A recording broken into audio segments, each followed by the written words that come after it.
Hi there, my name is Nico and today I'm going to guide you through the installation process of the NetLock RMM agent and the uninstallation process. Taking a look on the overview, supported currently is Windows, macOS and Linux. For a more detailed overview what kind of distributions are supported, you can take a look on the documentation, features and supported OS. There you'll find an agent table. For our presentation we are going to install on Windows 11, then Ubuntu and then on macOS Sonoma. You can either install through the one-click installer, that means you can generate an installer and through the NetLock web interface, or you use a parameter install. In this video we are going to explain both. If we start with the one-click installer.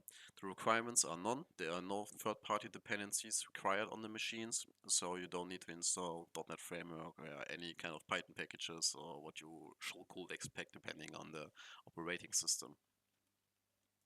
Let's start with the Windows installation process. For that, we are going to take a look on the NetLock RMM web console. We are in our demo environment right now.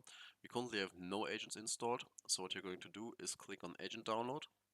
Then you need to create a new configuration. I already created one for the demo. If you are in this overview and selected the configuration, take a look that your server configuration is correctly set. In our case, we have the domain, then we have the part of the backend.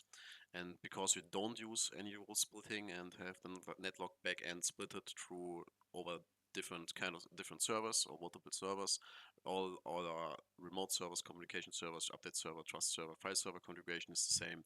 Then you need to select the tenant, make sure you have a tenant existing already in your environment, then the location, then the language of the agent in which the report should be in, and then what you can do is we can create a new installer.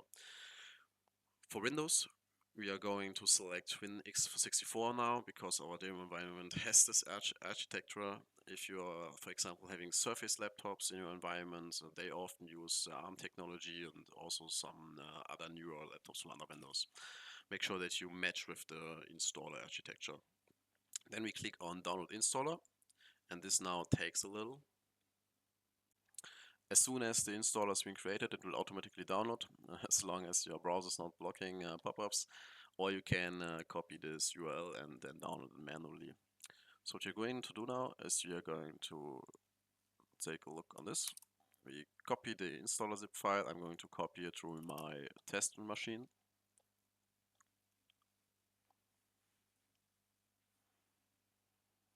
What we're going to do now is to extract the package.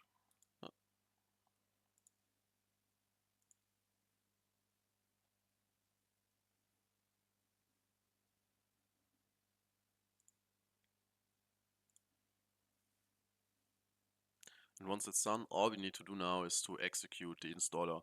This file is not required, so if you're going to send the installer through distribution software, you do not need this file. It's just being created through the compilation process of your executable. So you just need the installer, right click it, execute as admin.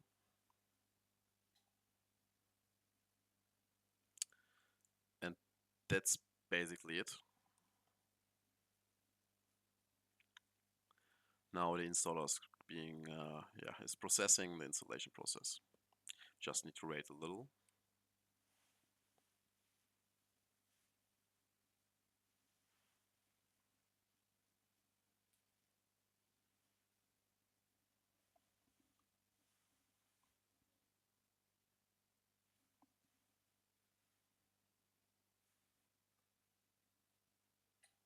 Yeah, it's cleaning a previous installation right now.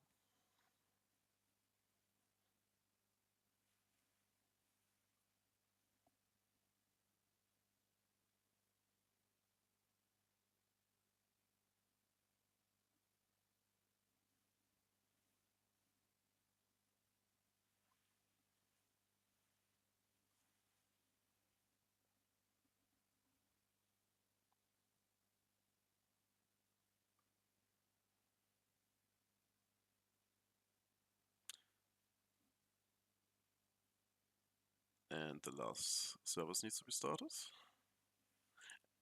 And it's finished. On my test environment, this machine has not a lot of resources. On faster machines, the installation process is a lot faster. If you're going to take a look now in the web console and going to unauthorized, We already see the devices here. Ah, we can see plenty.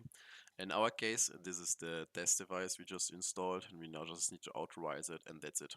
Then there's the Windows agent installed. To uninstall the Windows agent, we need to open up the command prompt on the test machine. Oh, it's kind of slow right now.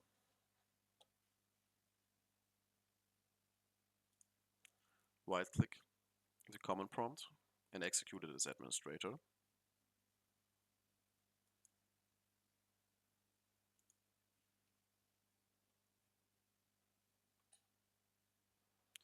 So what we're going to do now is we're going to navigate either into the directory, or what you can also do is pressing shift right click and then copy the path of the installer, paste it in with a right click, and then using the parameter uninstall to uninstall it.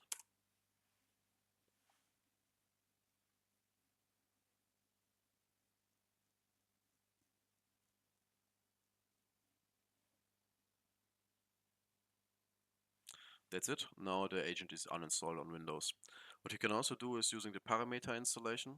If you're going back again on the download installer overview, clicking again on the configuration, we can download the config. Once it's downloaded, we can open it and also copy the configuration file into the installation directory of our installer, the directory of our installer. Then what we can do is we are going to select the installer again. Then we pass the parameter clean for a clean installation, and then we need to pass the no, not this one, the config file. In this case, we can also again press right click, copy as path, paste that in, and execute. Doing that will overwrite the configuration that is embedded into the installer and going to use the server config. Depending on your scenario, that's something you might want to do. So that's it. We just install it now, and going back to our next operating system now. So the next stop is macOS. In our case, you're going to install on a virtual machine, so don't wonder, it might look a little different to your Mac. If you're going to take a look on NetLock RMM Web Console, then we're going to select, of course, again our configuration. Then we need to select the architecture. In our case, it's OS X x64. I think for the most users it should be ARM, depending on your Mac device, but as it's a virtual machine, I'm going to select this. Then we need to create an installer. I'm going to download the installer. So now after the installer has been created, we need to download it. I already done that, and now I'm going to move the installer to the target device. In my case, I have a share configured, so I'm just going to use my share now. You can of course use a browser to download the installer to the target machine using or the terminal. It depends on your use case. Now I'm going to open up a new terminal at the location of my installer. There we go. Then I'm going to take a look on the existing files. We can see the zip file there, and what I'm going to do now is to sudo unzip and then the demo installer.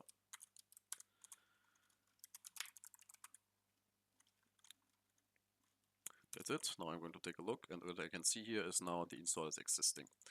So next step is we want to make it executable, so we run sudo gmod +x, and then we're going to select the installer, and that's it. And now we need to execute the installer. So sudo dot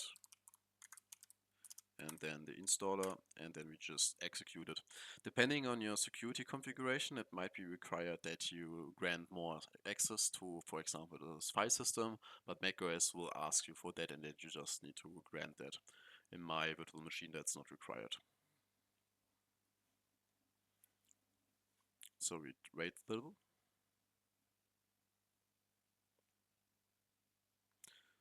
And that's it. The installation is finished. We're going to take a look on the web console now. And going on unauthorize, and there we can see the Mac device just popped up. We can authorize it. There we go. Now we have our Mac here. To uninstall the Mac agent, the same like on Windows, you need to run sudo and then the installer and then hand the parameter uninstall.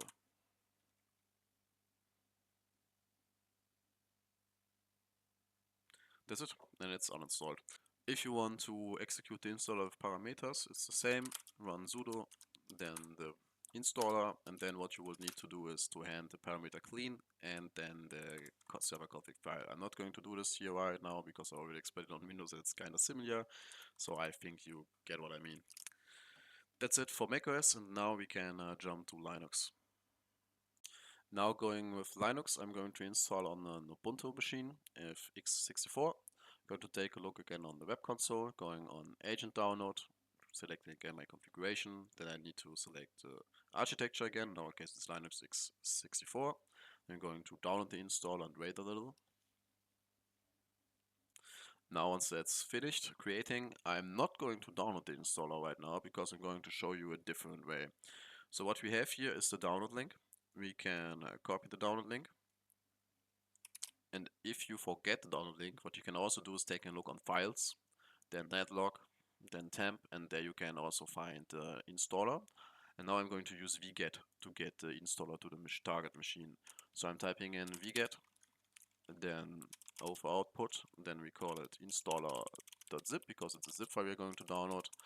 And then we need to paste in the download link and downloading it.